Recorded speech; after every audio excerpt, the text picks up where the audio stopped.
এজন্য দুনিয়ার ভালোবাসা সম্পর্কের কারণে ভালোবাসা হয়, পরিচিতির কারণে ভালোবাসা হয়, ঈমানের কারণে ভালোবাসা হয়। আত্মীয়তার সম্পর্কের ভালোবাসা মুসলিমও বাসে অমুসলিমও বাসে। তবে মুসলমান তার ভালোবাসাটাও তার সওয়াব অর্জনের মাধ্যম হয়। সম্পর্কের ভালোবাসা নাস্তিকও বাসে, কিন্তু ঈমানদার এই সম্পর্কের ভালোবাসাটাও একমাত্র যার জন্য বাসে তিনি কে? قال رسول الله صلى الله عليه وسلم من أحب لله, যে আল্লাহ তাআলার জন্যই ভালোবাসে তথা তার ভালোবাসার মধ্যে উদ্দেশ্য থাকে আল্লাহর সন্তুষ্টি, ওয়া আবগাদা লিল্লাহ, সে কারো সাথে যদি দুশমনি বা শত্রুতা পোষণ করে বলে এটাও আল্লাহর সন্তুষ্টির জন্য, ওয়া আবগাদা লিল্লাহি ওয়া মানাআ লিল্লাহ, সে কাউকে কিছু থেকে বাধা প্রদান করে বলে সেটাও আল্লাহর সন্তুষ্টির জন্য, ওয়া আ'তা লিল্লাহ, কাউকে কিছু প্রদান করে দেয় সেটাও আল্লাহর সন্তুষ্টির জন্য। নবীজি বলেন ফাকাদ ইসতাকমালাল ঈমান, যেই মুমিনের ভালোবাসা এই বিষয়গুলোর জন্য হয়, নবীজি বলেন সে তার ঈমানকে পরিপূর্ণ করলো। তাহলে এক নাম্বার, আমরা ভালোবাসবো আল্লাহ তাআলার জন্য। সম্পর্কের কারণেই শুধু ভালোবাসবো তা নয়, কারণ সম্পর্কের ভালোবাসা মুসলিমও বাসে অমুসলিমও বাসে নাস্তিকও বাসে। আর ঈমানদার সম্পর্কের ভালোবাসার সাথে সাথে প্রথমে মনে রাখতে হবে সম্পর্কটা কিন্তু বৈধ হতে হবে। এখন যুবক যদি চিন্তা করে যাক অমুকরে তো ভালোবাসি, আজকে থেকে তারে আল্লাহর জন্য বাসলে ইবাদত হয়ে যাবে, কাজ হবে না। কারণ এই ভালোবাসা যেটা বেগানা নারী পুরুষের ভালোবাসা, এটা নিঃসন্দেহে পাপাচার আর গুনাহের কাজ। এই ভালোবাসা যদি কেউ আল্লাহর জন্য বাসে, বলে তোমারে আমি ভালোবাসি আল্লাহর জন্য, এটা বিসমিল্লাহ বইলা মদ খাওয়ার মতো হবে। এমনিই তো মদ হারাম, বুঝা শুনে যদি কেউ বিসমিল্লাহ কয়ে মদ খায়, কয় বেঈমান। তাহলে এক নম্বরে যেই ভালোবাসা সম্পর্ক, এটা হতে হবে বৈধ সম্পর্ক। স্বামী স্ত্রীর সম্পর্ক বৈধ ভালোবাসা হবে, বাবা সন্তানের সম্পর্ক বৈধ সম্পর্ক, এখানে ভালোবাসা আল্লাহর জন্য বাসতে হবে। বলে এই ধরনের যত সম্পর্ক আছে, এক মুমিন আর এক মুমিনের বন্ধু, বলে এটাও বৈধ সম্পর্ক। এই জন্য স্বামী স্ত্রীকে ভালোবাসবে, স্ত্রী স্বামীকে ভালোবাসবে। তবে মূল কথা হবে আমাদের এই ভালোবাসা একমাত্র আল্লাহ তাআলার সন্তুষ্টির জন্য হবে। বাবা ছেলেকে, ছেলে বাবাকে ভালোবাসবে, বলে এই ভালোবাসাটাও আল্লাহর সন্তুষ্টির জন্য হবে। ভাই বোনকে ভালোবাসে সম্পর্কের কারণে, বলে শুধু সম্পর্ক নয়, এখানেও থাকবে উদ্দেশ্য আল্লাহর সন্তুষ্টি। এক মুমিন আর এক মুমিনের বন্ধু একে অপরকে ভালোবাসে, বলবে ও ভাই, ও আমার বন্ধু, তোমাকে আমি বন্ধুত্বের কারণে নয়, মূলত ভালোবাসি আল্লাহ তাআলার জন্য। বলে যদি আমাদের এই বৈধ ভালোবাসাগুলো আল্লাহর সন্তুষ্টি অর্জন উদ্দেশ্য হয়, এই ভালোবাসাটাও ইবাদত বলে গণ্য হয়ে যাবে।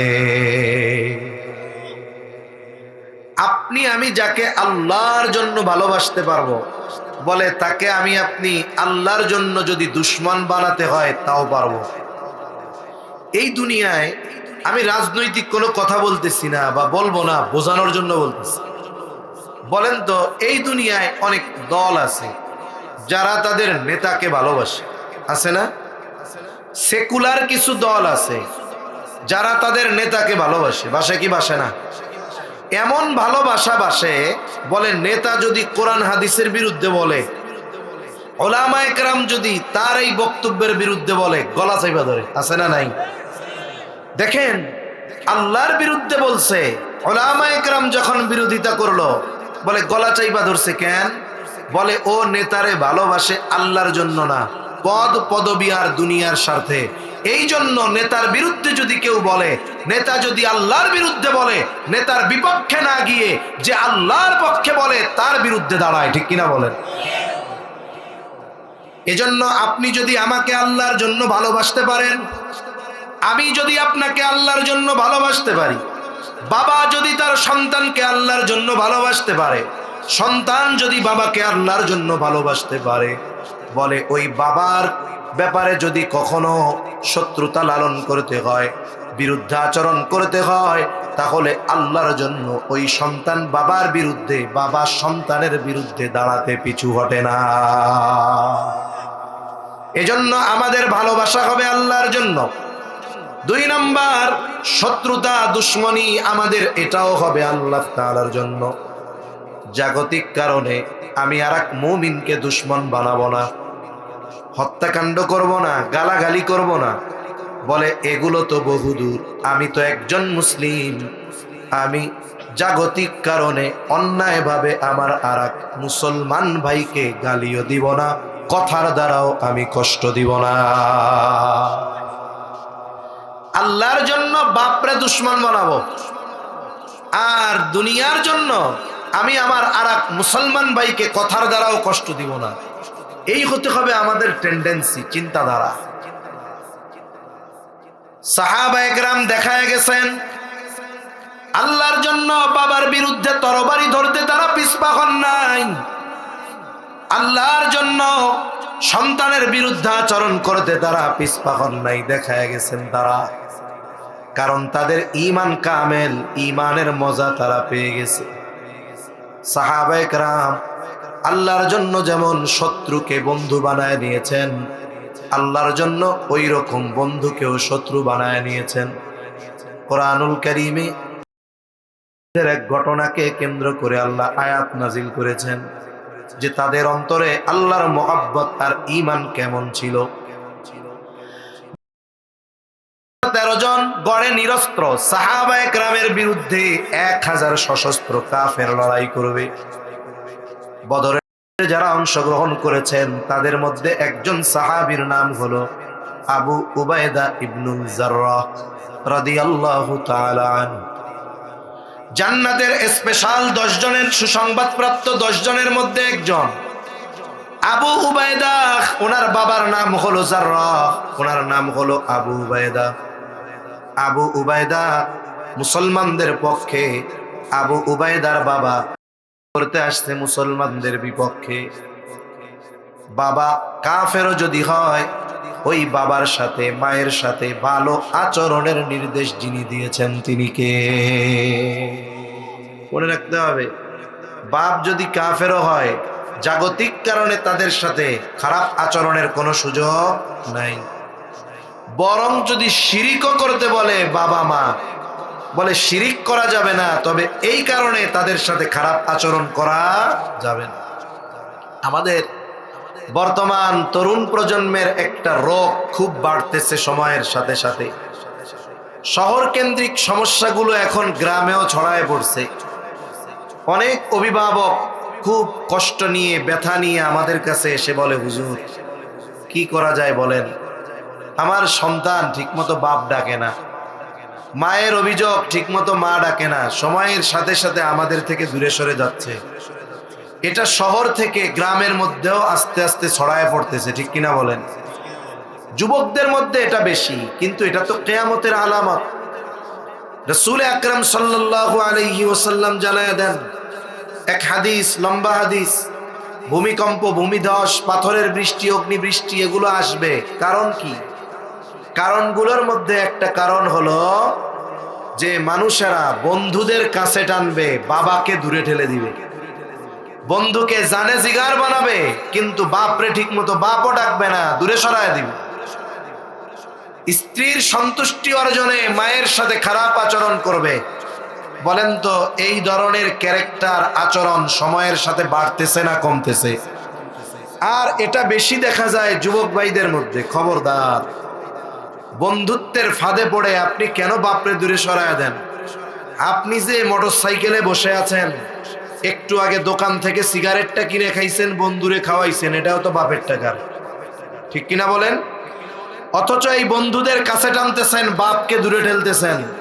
পোশাকগুলো বাবার টাকার, একটু আগে খেয়ে আসছেন বাবার টাকার। খবরদার, এই কাজগুলো আমরা করব না ইনশাআল্লাহ। কোন রাসূলুল্লাহ সাল্লাল্লাহু আলাইহি ওয়াসাল্লাম বলেন, নবীজির কাছে একদিন আসমা রাদিয়াল্লাহু তাআলা আনহা আসছেন। এসে বলে, ইয়া রাসূলুল্লাহ, আমার মা একজন মুশরিকা, তিনি আপনাকে খুব অপছন্দ করে। ইয়া রাসূলুল্লাহ, আমার মা মাঝে মধ্যে আমার কাছে আসে, তিনি যখন আসেন তার সাথে আমি কেমন আচরণ করব? নবীজি সাল্লাল্লাহু আলাইহি ওয়াসাল্লামকে বলেছেন আপনাকে অপছন্দ করে এবং তিনি মুশরিকা। নবীজি সাল্লাল্লাহু আলাইহি ওয়াসাল্লাম বলেন, যখন তোমার ওই মুশরিকা মা তোমার কাছে আসবে, অবশ্যই অবশ্যই তুমি তার সাথে সদাচরণ করবা। তাহলে মা বাবা যদি মুশরিকাও হয়, তাদের সাথে সদাচরণ, ভালো ব্যবহারের নির্দেশ দিয়েছেন নবীজি সাল্লাল্লাহু আলাইহি ওয়াসাল্লাম। আবার আল্লাহ তাআলা বলেন, وَإِنْ جَاهَدَاكَ عَلَىٰ أَن تُشْرِكَ بِي مَا لَيْسَ لَكَ بِهِ عِلْمٌ فَلَا تُطِعْهُمَا وَصَاحِبْهُمَا فِي الدُّنْيَا مَعْرُوفًا। আল্লাহ তাআলা বলেন, যদি তোমার মা বাবা অজ্ঞতার কারণে তোমাকে শিরিক করার জন্য নির্দেশ দেয়, আল্লাহ তাআলা বলেন ফালা তুতিউহুমা, এক নম্বর নির্দেশ, তুমি তোমার মা বাবার এই আদেশ মান্য করবা না। কারণ শিরিক যদি করা হয়, সবচাইতে বেজার হয় আল্লাহ। শিরিক করার মাধ্যমে আল্লাহ তাআলার হক নষ্ট করা হয়। আর আল্লাহ তাআলা বলেন, তিনি শিরিক ব্যতীত যত পাপ আছে আল্লাহ তাআলা যদি চান তিনি সেগুলো মাফ করে দিবে। এইরকম মহা এক পাপ আল্লাহ তাআলা শিরিকের ব্যাপারে বলেন, ইন্নাশ শিরকা লাযুলমুন আযীম, শিরিক হলো মহা জুলুম, মহা অন্যায়। এই পাপও যদি কোনো মা বাবা করতে বলে, এক নাম্বার কাজ, এটা করা যাবে না। তবে কেউ যদি আপনাকে আমাকে খারাপ কাজের নির্দেশ দেয়, তারে আমি ডাইকে নিয়ে চা খাওয়াবো, যে আসেন একটু চা খান। চা খাওয়াবেন?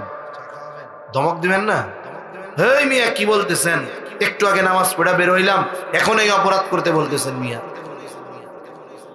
আল্লাহ তাআলা বলেন, শিরকের আদেশ দিল, শিরিক করবা না, তবে রিঅ্যাকশনে যাবা না। তাদের সাথে ভালো আচরণ করবা, সদাচরণ করবা। ফালা তুতিউহুমা ওয়া সাহিবহুমা ফিদ দুনিয়া মারুফা। এই কারণে চোখ রাঙায় কথা বলবা না, ধমকের সুরে কথা বলবা না, খাবার বন্ধ করে দিবা না, ওষুধ বন্ধ করে দিবা না। বরং ওই মা বাবার সাথেও এই দুনিয়ায় উত্তম আচরণের নির্দেশ যিনি দিয়েছেন তিনি কে? এজন্য মা বাবা যদি মুশরিক হয়, কাফেরও হয়, মা বাবা হিসাবে তারা ভালো আচরণ আমাদের কাছে পাবে। এটা আল্লাহ এবং তার রাসূলের নির্দেশ। এখন ওই যে আবু উবাইদা ইবনুল জাররাহ রাদিয়াল্লাহু তাআলা আনহু ময়দানে উনি খেয়াল করলেন, কাফেরদের মধ্যে ওনার বাপরেও দেখা যায়। অনেক দিন বাবার সাথে দেখা হয় না, বাবারে দেখার সাথে সাথে বাবার প্রতি সেই মোহাব্বতের জোয়ার উঠে গেছে। আর হয়তো মনে পড়ে গেছে শিশুকালের কথা, কত আদর, কত স্নেহ, কত মায়া, কত চুমা, কত মোহাব্বত আর ভালোবাসা। উনি নিয়ত করছেন ময়দানে থাকবো, কিন্তু বাবার মুখোমুখি হব না। তবে তিনি চিন্তা করেছেন মুখোমুখি হব না, তবে বাবার গতিবিধি লক্ষ্য করব। কারণ বাবা তার অন্তরের মধ্যে ইসলামের প্রতি আর নবীজির প্রতি ঘৃণা আর শত্রুতা লালন করত, এটা সন্তানের জানা। উনি করতেছেন আর খেয়াল রাখতেছেন বাবা কি করে। খেয়াল করলেন আস্তে আস্তে সে নবীজির দিকে অগ্রসর হচ্ছে, তার মানে তার উদ্দেশ্য ভালো না। এইবার উনি দৌড় দিয়ে গিয়া বাবাকে ওই জায়গা থেকে ফিরাইয়া দিলেন, আবার নিজের জায়গায় করতেছে, খেয়াল রাখতেছে বাবা কি করে। আবার একটু পরে বাবা নবীজির দিকে অগ্রসর হইছে, তার মানে নবীজির উপরে আক্রমণের ফন্দি আটতেছে। যুবক, আবু উবায়দা আবারও বাবারে প্রতিহত করেছে। উনি আবার শুরু করে দিয়েছেন আর এক জায়গায়, খেয়াল রাখতেছেন কি করে। তৃতীয়বার বাবা একই আচরণ করলেন, তিনি তারে ফিরাইয়া দিয়ে আসলেন। চতুর্থবার খেয়াল করে দেখে আবার নবীজির দিকে আক্রমণ করতেছে। এইবার আর তিনি পিতৃ মোহাব্বতকে প্রাধান্য দেন নাই, এবার তিনি বাবার সামনে সীসা ঢালা প্রাচীরের মতো দাঁড়ায় গেছে। বাবার সাথে সন্তানের লড়াই শুরু হয়ে গেছে। এতক্ষণ চিন্তা করছে কৌশলে সরায় দিব, বাপ তো ভালো তো বাসি কিন্তু যুদ্ধ করব না। কিন্তু বাবা তো বারবার নবীর উপরে আক্রমণ চালানোর চেষ্টা করতেছে। এই বাবার চাইতেও সাহাবা একরামের নবীর উপর মোহাব্বত কম না বেশি? এইবার আর তিনি সহ্য করতে পারেন নাই, বাবার সামনে দাঁড়ায় গেছেন। লড়াই শুরু বাপ আর ছেলের। পৃথিবী দেখে বাবা আর সন্তানের লড়াই, কিন্তু না না, এটা ইসলাম আর কুফরের লড়াই, আলো আর আধারের লড়াই, ঈমান আর কুফরের লড়াই। লড়াই শুরু হয়ে গেল। একটা পর্যায়ে আবু উবায়দা নিজের হাতে নিজের বাবাকে চিরতরে দুনিয়া থেকে বিদায় করে দিল। বলেন তো, এই যে শত্রুতা, বাবা সন্তানের বা সন্তানের বাবার সাথে যেই দুশ্মনী, এটা দুনিয়ার কোনো স্বার্থে? জোরে বলেন, টাকা পয়সার জন্য, ধন দৌলতের জন্য? বলেন এটা কার জন্য? আরো জোরে বলেন কার জন্য? আল্লাহর জন্য। তো শেষ। ইসলামের অবস্থা কি হয়েছে? অবস্থা হলো, ইতিপূর্বে এরকম ঘটনা তো ঘটে নাই। কাফেররা মুনাফিকরা বলা শুরু করছে, দেখছস মুহাম্মাদের অনুসারী যারা, এরা কত ডেঞ্জারাস, বাপরেও মেরে ফেলে। যেহেতু এই ঘটনা আগে ঘটে নাই, এইরকম ঘটনা তো আগে ঘটে নাই, সবার মধ্যে কানা ঘুষা যে ঘটলোটা কি, হইলটা কি। দুনিয়ার মানুষ এক চিন্তা করতেছে, আর আল্লাহ তাআলা এই ঘটনা সহ আরো কয়েকটা ঘটনাকে কেন্দ্র করে আয়াত নাজিল করেছে। সুবহানাল্লাহ গণ। ও ভাই, দুনিয়ার মানুষ চিন্তা করে একটা, দেখে আর একটা, কিন্তু বাস্তব যেটা সেটা যিনি দেখেন তিনি কে? আল্লাহ তাআলা বলেন, লা তাজিদু কওমান ইউমিনুনা বিল্লাহি ওয়াল ইয়াউমিল আখির ইওয়াদ্দুনা মান হাদ্দাল্লাহা ওয়া রাসূলাহু ওয়ালাউ কানু আবাআহুম আও আবনাআহুম আও ইখওয়ানাহুম আও আশীরাতাহুম উলাইকা কাতাবা ফি কুলুবিহিমুল ঈমান। নবীজি সাল্লাল্লাহু আলাইহি ওয়াসাল্লাম চিন্তিত, কি হইটা গেল এইটা?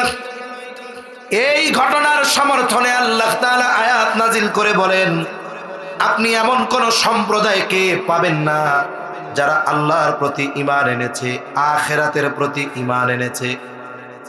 এই ধরনের যেই মানুষগুলো, যেই সম্প্রদায়, তাদেরকে আপনি এমনটা পাবেন না যে তারা ইওয়াদ্দুনা মান হাদ্দাল্লাহা ওয়া রাসূলাহু, ওই সমস্ত মানুষদের সাথে ভালো সম্পর্ক রাখে যারা আল্লাহ এবং তার রাসূলের প্রতি বিদ্বেষ লালন করে। তার মানে যারা আল্লাহর প্রতি ঈমান আনছে, আখিরাতের প্রতি ঈমান এনেছে, এই ধরনের মানুষ যারা, তারা আল্লাহ এবং রাসূলের দুশমনের সাথে ভালো সম্পর্ক রাখে না। এখন আল্লাহ এবং রাসূলের প্রতি দুশমনী রাখে এই লোকটা যদি তার বাপও হয়, ওয়ালাউ কানু আবাআহুম আও আবনাআহুম আও ইখওয়ানাহুম আও আশীরাতাহুম, আল্লাহ তাআলা বলেন, যদি আল্লাহ এবং রাসূলের প্রতি বিদ্বেষ লালনকারী ব্যক্তি, যদি ওই ধরনের মানুষ যারা আল্লাহ এবং কিয়ামতের প্রতি ঈমান এনেছে, এই মানুষদের যদি সম্পর্কে বাবাও হয়, সন্তানও হয়, ভাইও হয়, আত্মীয় স্বজন পাড়া প্রতিবেশীও যদি হয়, তাদের সাথে সম্পর্ক তো রাখে না, বরং প্রয়োজনে তাদের বিরুদ্ধে অস্ত্র ধারণ করতেও তারা পিছু হটে না। এখন বাপ রেও ছাড় দেয় না, অথচ নেতারে যদি কিছু কয় ইসলাম বিদ্বেষী কথা বলছে, তাইলে যারা বলে তাদের বিরুদ্ধে চলে যায়। অথচ এরা আল্লাহ রসুলের বিরুদ্ধে যদি বাপও বলে তারেও ছাড়ে না। এই যে পাওয়ার পাইল কোথায়? আল্লাহ বলেন উলাইকা কাতাবা ফি কুলুবিহিমুল ঈমান, তাদের অন্তরের মধ্যে ঈমানকে সুদৃঢ় করে দেওয়া হয়েছে। এই ঈমান তাদের কাছে সবচাইতে দামি, এর জন্য তারা বাবার বিরুদ্ধেও তরবারি ধরতে পিছু হটে না। ঠিক কিনা বলেন? এই জায়গায় কোথাকার আবুল সরকার বেল আছে কোন? যেখানে সাহাবায়ে কেরাম বাপরে ছাড়ে নাই, আর সেই জায়গার ফাউল সরকার আর আবুল সরকার আল্লাহর ব্যাপারে কটূক্তি করবে, আর যার অন্তরে ন্যূনতম ঈমান আছে সে চুপ করে বসে থাকবে, এটা হতে পারে না। এজন্য আমরা কি দেখছি? এজন্য আমরা দেখেছি যে ইসলামের উপরে যখন আঘাত আসে, কোরআনের উপরে যখন আঘাত আসে, নবী আল্লাহ রসুলের উপরে আঘাত আসে, আল্লাহর ব্যাপারে কেউ কটূক্তি করে, আমরা দেখতে পাই যে যেই যুবকটা নামাজ পড়ে না, যেই যুবকটার মধ্যে সুন্নাত নাই, দাড়ি নাই, ঠিক মতো চলাফেরাও করে না, কিন্তু যখন এই ধরনের কোনো ইস্যু প্রতিবাদের বিষয় সামনে আসে, দেখা যায় নামাজি আলেমের চাইতে ওই যুবক আগে। ঠিক কিনা বলেন? কেন যুবক আগে? বলে হুজুর নামাজ কালাম তো ঠিক মতো পড়ি না, শয়তানের ধোকায়, যদি আল্লাহর রসুলের মোহাব্বতে যদি জীবন চইলাই যায় তাও তো সার্থক। কিয়ামতে দাঁড়ায় বলবো যে এই কারণে আমার জীবন গেছে, আল্লাহ আমারে মাফ করে দেন। ঠিক কিনা বলেন? যেখানে সাহাবায়ে কেরাম ঈমানের জন্য বাপরে ছাড় দেয় নাই, সেই জায়গায় তুমি আল্লাহর ব্যাপারে এত দৃষ্টতাপূর্ণ কথা বলবা আর ঈমানদারেরা চুপ করে বসে থাকবে, এটা কশ্চিন কালেও সম্ভব নয়। এজন্য মনে রাখতে হবে, যারা আল্লাহকে গালি দেওয়ার পক্ষে দাঁড়িয়েছে, আবুল সরকারের পক্ষে, এরাও ইসলামের দুশমন। কিসের দুশমন জোরে বলেন? যারা কিছু ভোটের আশায়, কিছু সমর্থন পাওয়ার আশায় আবুল সরকারের পক্ষে দাঁড়িয়েছে, ইমানদার আর তাওহীদি জনতার বিপক্ষে বিবৃতি দিয়েছে, ওরাও আল্লাহ রসুলের দুশমন। মনে রাখতে হবে, এদেশে ইসলামকে বাদ দিয়ে, আল্লাহর রসুলকে বাদ দিয়ে ক্ষমতার চেয়ারে বসতে পারবা, কিন্তু নিচে আগুন ধরে যাবে। ঠিক কিনা বলেন? সেজন্য সাবধান, সাবধান, ওই দিকে যাবা না।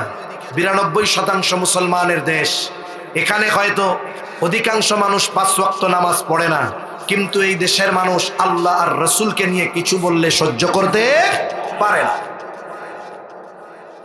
তাহলে যে কথার থেকে গেলাম, ওয়া আবগাদা লিল্লাহ, আমাদের এই দুশ্মনী শত্রুতা আল্লাহর কসম দুনিয়ার কোনো স্বার্থে নয়। কার জন্য জোরে বলেন?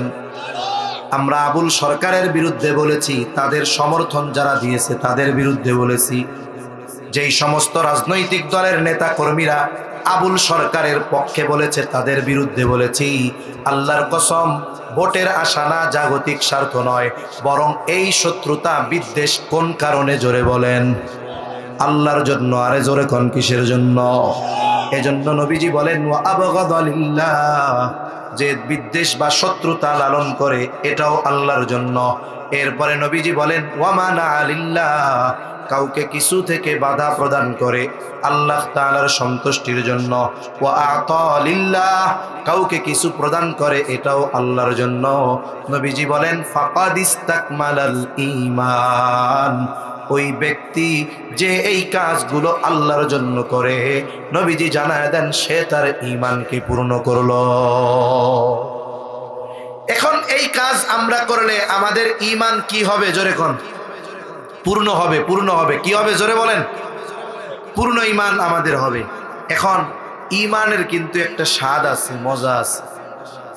এখন আপনার আমার কাছে ঈমান আছে, কিন্তু ঈমানের মজা নাই, কাজ হবে? কাজ তো হবে, কিন্তু মজা তো পাইলাম। মনে করেন একজন ব্যক্তি যখন অসুস্থ হয়ে যায়, কিছুদিন আগে আমার খুব ঠান্ডা জ্বর লাগছে, কোনো কিছুর ঘেরানো পাই না, খাইলেও স্বাদ পাই না, একেবারে ডাল আলু ভর্তাও যেমন লাগে, গরুর গোশতও এরকম লাগে।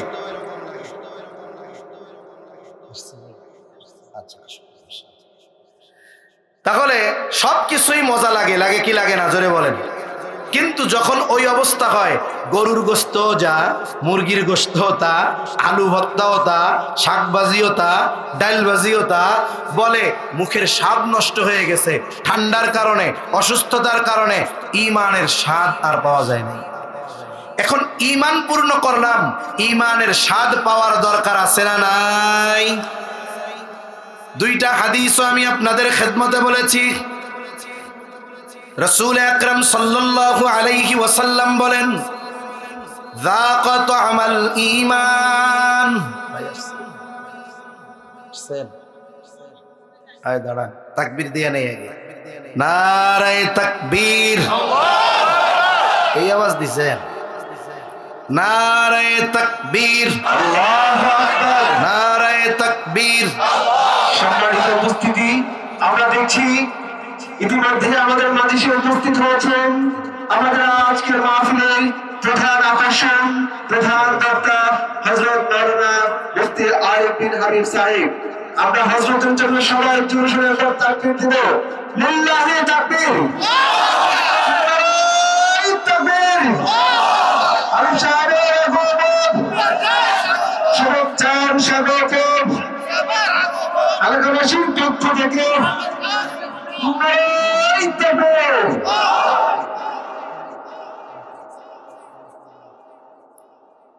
আচ্ছা, পানি যখন পাওয়া যায় তখন কি আর তায়াম্মুমের জরুরত আছে? আচ্ছা, আপনারা যারা বাইরে ঘুরতেছেন, হজরতের অপেক্ষায় আছেন, দ্রুততার সাথে চলে আসেন, আমি 5 মিনিটের মধ্যে কথা গুছায় নেই। দেখুন, ঈমান পরিপূর্ণ হবে ওই কাজগুলোর মাধ্যমে। এখন আমি যদি অসুস্থ হই তাইলে তো খাবারের স্বাদ পাবো না। এখন ঈমান পূর্ণ হলো, ঈমানের স্বাদের দরকার আছে না নাই? আছে। ঈমানের স্বাদ কিসে পাওয়া যায়? নবীজি বলে, যাকা তা'মাল ঈমান মান রাদিয়া বিল্লাহি রাব্বান ওয়া বিল ইসলামি দীনা ওয়া বি মুহাম্মাদিন সাল্লাল্লাহু আলাইহি ওয়াসাল্লাম রাসূলা। নবীজি সাল্লাল্লাহু আলাইহি ওয়াসাল্লাম জানায় দেন, ওই ব্যক্তি ঈমানের স্বাদ পাইল কে? বলে যে আল্লাহকে রব হিসাবে পেয়ে খুশি, ইসলামকে দিন হিসাবে পেয়ে খুশি, সাথে সাথে মুহাম্মাদুর রাসূলুল্লাহ সাল্লাল্লাহু আলাইহি ওয়াসাল্লামকে রাসূল হিসাবে পেয়ে খুশি। বলেন তো, এই 3 জিনিস পেয়ে আমরা খুশি না বেজার? আচ্ছা, খুশির প্রকাশ শুধু কিন্তু অন্তরে রাখলে হবে না। মনে করেন আমাদের কলিজার টুকরা আরিফ বিন হাবিব ভাই আসছে, আমরা খুশির ঠেলায় কি দিছি? গন্ধ তাকবীর দিছি, ঠিক না? আনন্দের এক বহির প্রকাশ করছি, অন্তরেও তো আছে আনন্দ, দ্বিতীয়ত মুখ দিয়াও বলছি, কাজেও দেখাইয়া দিছি তাকবীর দিয়া। এখন মনে করেন আমি বললাম আমি আল্লাহকে রব হিসাবে পেয়ে খুশি, তবে আমি রবের কোনো হুকুম আহকাম মানি না, নামাজ পড়ি না, হাইয়া আলাস সালাহ বলে আমারে ডাকে মসজিদ থেকে, আমি যাই না, আল্লাহর নাফরমানি করি, আল্লাহর দিন মানি না। বলেন তো, আল্লাহর হুকুম আহকাম না মেনে আমি যদি বলি আল্লাহকে রব হিসাবে পেয়ে আমি খুশি, এটা কি বাস্তবে সত্যই খুশি হওয়া হবে? তাহলে রব হিসাবে পেয়ে খুশি এটার প্রমাণ হবে তখন যখন আমি আপনি রবের সকল হুকুম আহকাম মেনে চলবো, ঠিক কিনা বলেন? 2 নম্বর, ইসলামকে দিন হিসাবে পেয়ে আমরা খুশি, ঠিক কিনা? মুখ দিয়া বললে তো হবে না, বলে ইসলাম যা করতে বলছে করতে হবে, যা ছাড়তে বলছে ছাড়তে হবে। বলে যেটা করতে পারতেছেন না, কমপক্ষে সেটার উপরে বিশ্বাস রাখতে হবে, ঠিক কিনা বলেন? আজকে আফসোস, আমাদের দেশে কিছু মানুষ ইসলামকে মাইনাস করতে চায়, ইসলামী হুকুম আহকামের ব্যাপারে তারা খুব কটূক্তি এবং ধৃষ্টতাপূর্ণ কথা বলে। তারা বলতে চায় ইসলাম, শরিয়ত, শরঈ শাসন ব্যবস্থা, খেলাফত, এগুলো দ্বারা শান্তি প্রতিষ্ঠা সম্ভব নয়। বলে কি বলে না? ও ভাই, আপনি তো কমপক্ষে ইসলাম না মানতে পারেন, কিন্তু ইসলামী পূর্ণাঙ্গ জীবন ব্যবস্থা যেখানে ব্যক্তি থেকে রাষ্ট্র সব ধরনের সমাধান আছে, এটা বিশ্বাস করার মাধ্যমে ঈমানটা তো বাঁচান, ঠিক কিনা বলেন?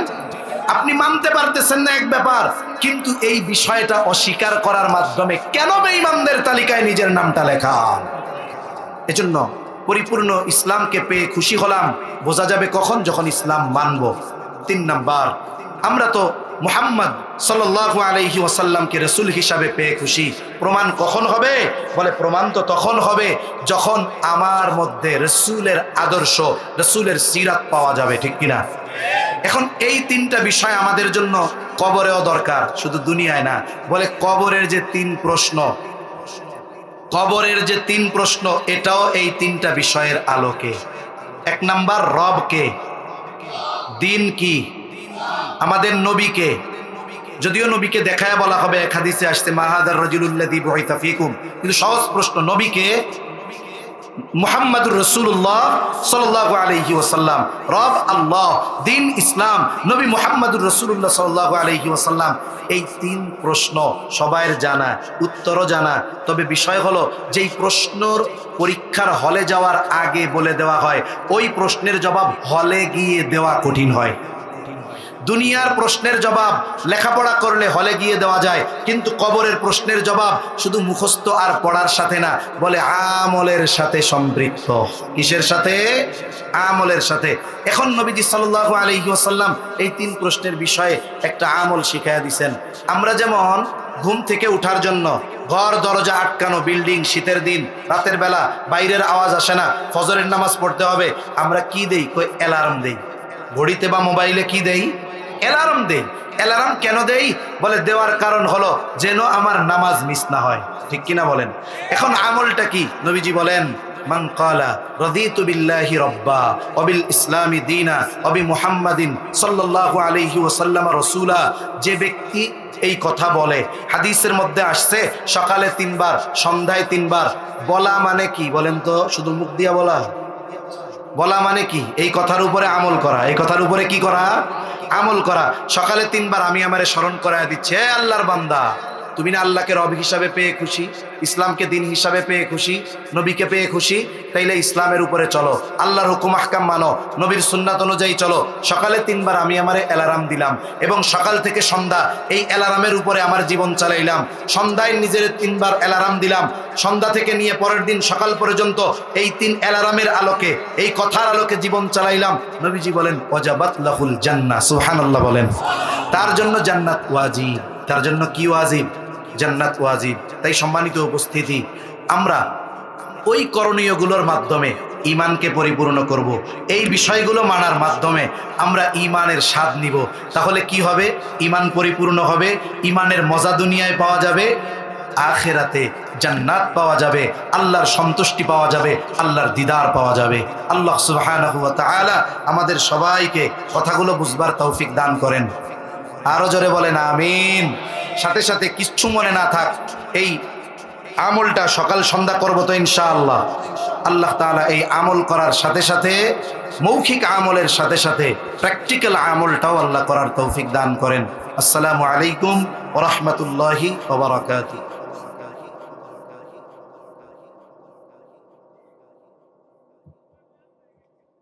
আলহামদুলিল্লাহ।